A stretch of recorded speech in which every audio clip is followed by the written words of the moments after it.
जी अस्सलाम वालेकुम स्टूडेंट्स, उम्मीद है खैरियत से हैं। तैयारी भी आपकी अच्छे से चल रही होगी और अभी तक जो हमने लेक्चर्स किए हैं वो आप लोग देख भी चुके होंगे और समझ भी आए होंगे। आज का जो हमारा लेक्चर है दैट इज़ सिविल सर्विसेज का एग्ज़ाम अकाउंटिंग का पेपर है, 2023 का ईयर है।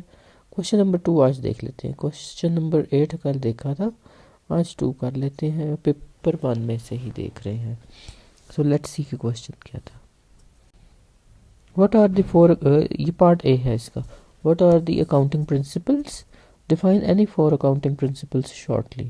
सबसे पहले तो हमने accounting principles की definition दे देनी है, which is कि those rules of action or conduct which are adopted by the accountants universally while recording accounting and accounting transaction। ठीक है जी, rules or conduct which are adopted by accountants universally while recording accounting transaction।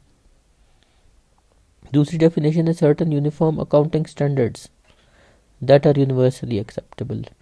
दोनों में से जो कोई भी एक लिख दें वो भी इजी है, दोनों लिख दें। कोई और आपके जहन में सर्च करते हैं वो लिख दें, so you can use any of this. आगे हम अकाउंटिंग प्रिंसिपल्स देख लेते हैं।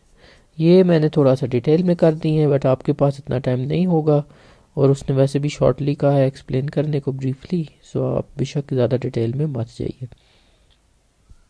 और अकाउंटिंग प्रिंसिपल्स अगेन काफ़ी सारे हैं, 7-8 के करीब हैं या 9 हैं। उसमें से आप कोई भी 4 लिख सकते हैं। First one is separate entity principle. The core concept of the entity principle is to consider the business entity separate and independent from its owner. यानी कि ओनर से आप उसको इंडिपेंडेंट कंसिडर करेंगे ताकि उसकी जो financial statements of the entity must be acknowledge and described it's specific nature. The concept is applied primarily so as to ensure proper utilization of funds, यानी कि जो कंपनी के फंड्स हैं वो कंपनी के ही इस्तेमाल में आए, ओनर के ज़ाती खराजात और ज़ाती जो उसके एक्सपेंडिचर्स हैं उनके लिए वो एप्लीकेबल ना हो। ठीक है जी, this concept is applicable in all forms of business. फिर है going concern principal.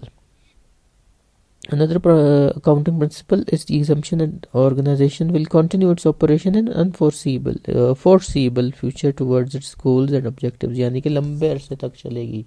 It is not something जो कि थोड़े से अरसे के लिए, साल 2 के लिए या कुछ महीनों के लिए। While the other two forms of organization, sole proprietorship and partnership, have a life congruent to the owner's life, corporation has an infinite life।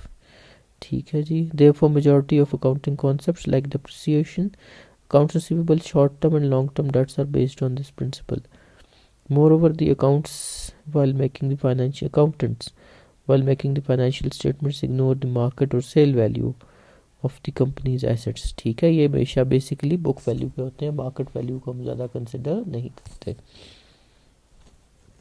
अगला हमारे पास है matching principal. A significant relationship exists between revenues and expenses. Expenses are incurred for the purpose of producing revenue, यानी कि हम खर्चा करते हैं ताकि उससे हम रेवेन्यू जनरेट कर सकें, प्रॉफिट जनरेट कर सकें। Measurement of net income for a period, revenue should be offset by all expenses incurred in producing that revenue. This concept of offsetting expenses against revenue on basis of cause and effect is called the matching principle, closely related to accrual accounting concept। ठीक है जी, as it enforces the need to record expenses or revenues as and when they are incurred rather than waiting for financial transactions। अगला है realization principle। This accounting principle explains the need to recognize revenue as and when the sale is made or services are rendered। When a sale is made by the seller and accepted by the buyer, selling process is complete। Therefore, revenue should be recognized instantly। The remaining payment part is only included in profit and loss। यानी कि हो सकता है कि आपने credit पे sales की हो, तो इन दैट केस आपने उसी वक्त सेल्स अकाउंटिंग एंट्री कर देनी है जब सेल्स हो, आपने पेमेंट के आने का वेट नहीं करना। ठीक है, this is realisation principle. Question का पार्ट बी था जी, what are the accounting conventions, define any four shortly. ठीक है जी, अब अकाउंटिंग कन्वेंशंस की डेफिनेशन लिख ली। एक हमने दोज कस्टम्स और traditions which guide the accountants while communicating the accounting information. अब हम देख लेते हैं जी accounting conventions. This accounting conservatism पहले देख रहे हैं हम। This accounting convention means to apply the accounting treatment that will result in lowest estimated net profit for the current accounting period. In other words, it believes in recognizing all expenses and anticipating no gains. यानी कि हम maximum conservative approach के साथ चलते हैं कि हमारे खर्चे ज़्यादा से ज़्यादा हो और जो प्रॉफिट्स है वो कम से कम हम एस्टिमेट करते हैं, just to give an estimate. ये नहीं है कि इन रियलिटी में भी उस कंपनी की जो एफर्ट्स हैं या जो कंपनी का फ्यूचर है वो ऐसा ही होगा। This convention ensures that revenues or gains are not overstated and expenses are not understated. It is useful in times of uncertainty and avoiding loss of capital due to unachieved revenue targets. Second, हमारे पास ये accounting convention है full disclosure. This accounting convention requires full or adequate disclosure of accounting information that should be of interest for its users. यानी कि वो तमाम information जो किसी भी यूज़र के लिए इन्वेस्टर, क्रेडिटर, कोई भी एम्प्लॉय, स्टेक होल्डर उसके लिए इंटरेस्ट की हो सकती है वो डिस्क्लोज होनी चाहिए, मतलब छुपानी नहीं चाहिए कंपनी को। It believes in complete and understandable reporting of all financial information. Expression of full disclosure is made either in the body of financial statements or the notes accompanying the financial statements. Major economic events that occur before the date of financial statements, especially balance sheet, must be recorded and disclosed. अगला principal है हमारे पास consistency का। Another fundamental accounting convention is the consistency in accounting. It states that once a company has chosen a particular method for valuation, it should continue using it in subsequent years unless it has valid or considerable reason to change. For example, हम एक depreciation की example ले लेते हैं। depreciation के different methods हैं। For example, straight line है, declining method है, double declining है, और भी एक तो है। सो जब आपने कोई भी एक मेथड चूज़ कर ली, for example straight line method 1 साल के लिए यूज़ कर लिया, तो फिर नेक्स्ट ईयर्स भी स्ट्रेट लाइन डेप्रिसिएशन मेथड ही होना चाहिए। ये नहीं है कि एक साल आपने स्ट्रेट लाइन यूज़ कर लिया, नेक्स्ट ईयर डिक्लाइनिंग कर लें, उससे अगले साल आप एक्सेलरेटेड वाला कर लें। ऐसा नहीं हो सकता। जब एक मेथड आप यूज़ कर रहे हैं तो वही होना चाहिए next coming years. However, it is not a compulsion to use same method for other categories of transactions. हाँ, यहाँ पे ये चीज़ करना चाह रहा है कि ठीक है आपने डेप्रिसिएशन के लिए स्ट्रेट लाइन कर लिए या कोई भी मेथड कर लिए, तो ज़रूरी नहीं है कि आप दूसरे किसी उसके लिए भी वही मेथड यूज़ करें। फॉर एग्जांपल आपके पास इक्विपमेंट्स भी हैं, आपके पास फर्नीचर भी है, मशीनरी भी है, तो अगर आपने इक्विपमेंट्स के लिए या फर्नीचर के लिए स्ट्रेट लाइन यूज़ कर लिया तो ज़रूरी नहीं है कि आप मशीनरी के लिए भी स्ट्रेट लाइन यूज़ करें, उसके लिए कोई और मेथड यूज़ हो सकता है। So this is what it is trying to से।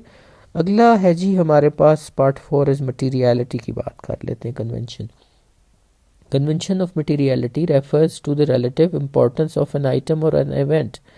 An item is considered material if knowledge of the item might reasonably influence the decision of users in financial statement. Accountants must ensure that all material items are properly reported in financial statements. In other words, materiality implies the important significance, substance and consequence of an item or event. ठीक है जी। It is also the threshold for recognizing a transaction. For example, कोई 1 रुपये 2 रुपये की आपने कोई pencil खरीदी है, शार्पनर खरीदी है या ऐसी कोई चीज़ है, तो उसकी मटीरियलिटी जो सी है ऐसी नहीं है कि जिसका इम्पैक्ट कंपनी के बिजनेस पे आए, सो उसका नोट्स डाउन होना ज़रूरी नहीं है। ठीक हो गया स्टूडेंट्स। और उसके बाद हम देख लेते हैं, ये हमारे 4 कन्वेंशंस पूरे हो गए। नेक्स्ट देख लेते हैं पार्ट सी। यस, पिछले जो दोनों को पार्ट्स थे, part A was 5 marks and part B was 5 marks, और ये जो पार्ट सी था ये 10 मार्क्स था। इस तरह ये 20 मार्क्स पूरे हो जाते थे क्वेश्चन के। So what does part C से?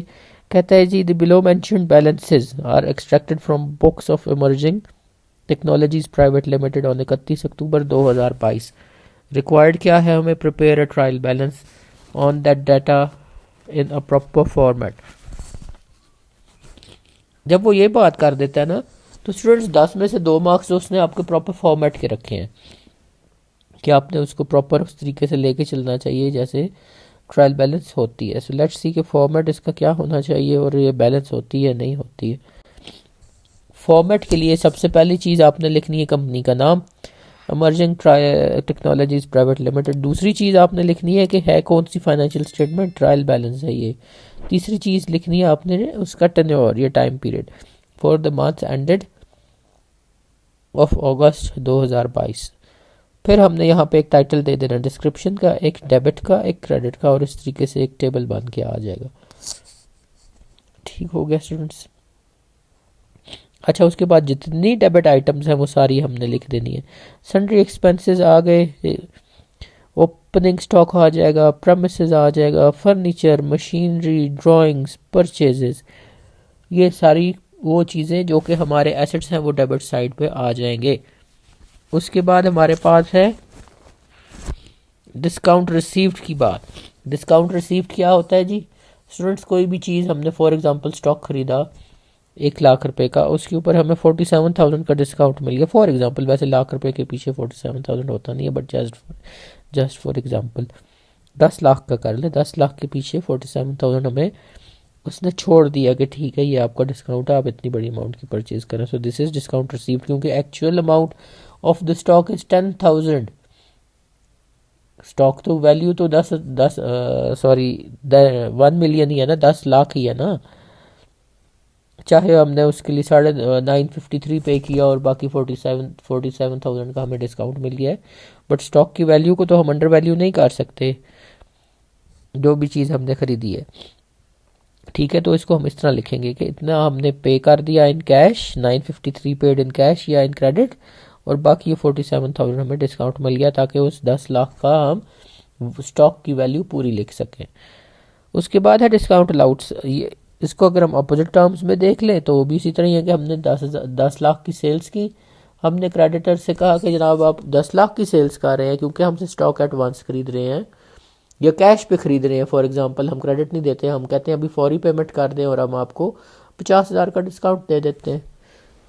सो इन रियलिटी स्टॉक की वर्थ तो 10 लाख ही थी ना, अगर हमने 54,000 का डिस्काउंट दे दिया है उससे स्टॉक की वैल्यू तो कम नहीं होती, एसेट की वैल्यू तो कम नहीं होती। सो हमने 956 या 946 रिसीव किया इन कैश, और बाकी हमने लिख दिया डिस्काउंट अलाउड, और वो नीचे की ट्रांजैक्शन हो जाएगी स्टॉक की, जो कि हम क्रेडिट कर देंगे। सो ये एक बेसिक स्टॉक का कॉन्सेप्ट है। उसके बाद है कैरेज ऑनवर्ड्स आउटवर्ड्स, 18,000 की, ये भी डेबिट होगा। रिटर्न इनवर्ड्स, फॉर एग्जांपल हमने 10 लाख की सेल्स की थी, जैसे हमने पहले देखा डिस्कस किया कि 10 लाख की सेल्स की है, लेकिन जो है अपना हमारा परचेजर था उसने कहा जी हमें स्टॉक एक्स्ट्रा है, या कुछ उसमें हमारे पास गलत चीज़ें चली गई थी तो उसने वापस कर दी हमें, दैट इज़ रिटर्न इनवर्ड्स। और इसी तरह रिटर्न आउटवर्ड्स है, जब हम कोई चीज़ वापस कर देते हैं, चाहे वो डैमेज्ड है, चाहे वो एक्स्ट्रा है, चाहे वो गलत आइटम आई है, हमारी स्टैंडर्ड क्वालिटी मीट नहीं करती, हमने वापस भेज दी। सो ये रिटर्न आउटवर्ड्स है, जब वापस चली गई और हमें उसके अगेंस्ट पैसे मिल गए तो that is a credit transaction. फिर सेल्स है, सेल्स डेफिनेटली क्रेडिट होती है क्योंकि हमें पैसे मिल रहे हैं। फिर वेजेस पेड है, wages and salaries, that is debit. Cash in hand, अच्छा स्टूडेंट्स ये यहाँ पे गलती होगी, ये कास्ट नहीं है कैश है, ये टाइपिंग एरर है, दैट इज़ 940,000।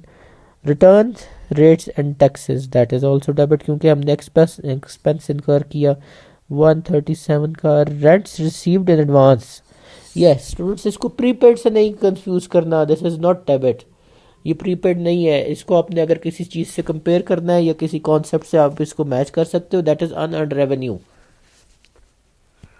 हमने पैसे इन एडवांस ले लिए जबकि सर्विसेज जो सी हैं वो प्रोवाइड बाद में की, ये एक काइंड ऑफ अनअर्न्ड रेवेन्यू है, सो ये क्रेडिट होगा। Rent received in advance. फिर बिल्स रिसीवेबल यानी कि हमारे क्रेडिटर्स आ गए, दैट इज़ डेफिनेटली डेबिट। फिर ट्रेड क्रेडिटर्स आ गए जिनको हमने पैसे देने हैं उधार वापस, दैट इज़ डेफिनेटली क्रेडिट क्योंकि हमने सर्विसेज ले ली और पैसे नहीं दिए। फिर हमारे पास बुक डेट्स आ गई, यानी कि वो बिजनेसेस या वो कंपनीज जहाँ पे हमने इन्वेस्टमेंट्स की हुई हैं, दैट इज़ दिस अमाउंट, ये डेबिट होगा। फिर बिल्स पेबल है, payables definitely as everyone knows कि ये 130,000 हो जो उनसे है, ये क्रेडिट होंगे। बैंक लोन है हमने जो उधार लिया हुआ, that is also credit. Capital definitely जो इक्विटी होगी। That is also credit. और लास्ट में है कैरेज इनवर्ड्स, ये 17,000 का डेबिट होगा। तो ये जब हम टोटल करेंगे स्टूडेंट्स, तो ये बैलेंस आउट हो जाता है, ट्रायल बैलेंस है 21,376,000। ठीक हो गया। सो ये हमारा क्वेश्चन नंबर 2 था फॉर 2023 का एग्ज़ाम। 2023 का एग्ज़ाम क्वेश्चन नंबर 2 ये हमने आज सॉल्व आउट किया है। ट्रायल बैलेंस भी इसकी बैलेंस आउट हो जाती है और जो थ्योरी का पार्ट था वो भी हमने देख लिए। सो ये क्वेश्चन इतना टेक्निकल नहीं था, इजी था, ज़्यादा इसमें कुछ चीज़ें थी नहीं, बस अगर आपके बेसिक कॉन्सेप्ट क्लियर हैं तो ये हो जाना था। एंड पे वीडियो अगर अच्छी लगी हो हमें ज़रूर कमेंट बॉक्स में अपने बताएं। कोई भी आप वीडियो चाहते हो हम नई करके दें आपके लिए, कोई क्वेश्चन आप चाहते हो सॉल्व करें CSS PMS से हट के, कोई क्वेश्चन हो ज़रूर आप हमें बताएं। कोई लेक्चर्स को इम्प्रूव करने का सजेशन आप देना चाहें, कोई टेक्निक आइडिया आप देना चाहें, वो भी आप ज़रूर बताएं। कॉम बॉक्स हमेशा खुला रहता है स्टूडेंट्स, आपके मैसेजेस जो उनसे हैं that are really a priority for us. और लास्टली अगेन, अगर वीडियो अच्छी लगी हो तो लाइक करें, शेयर करें, सब्सक्राइब करें। Thank you very much.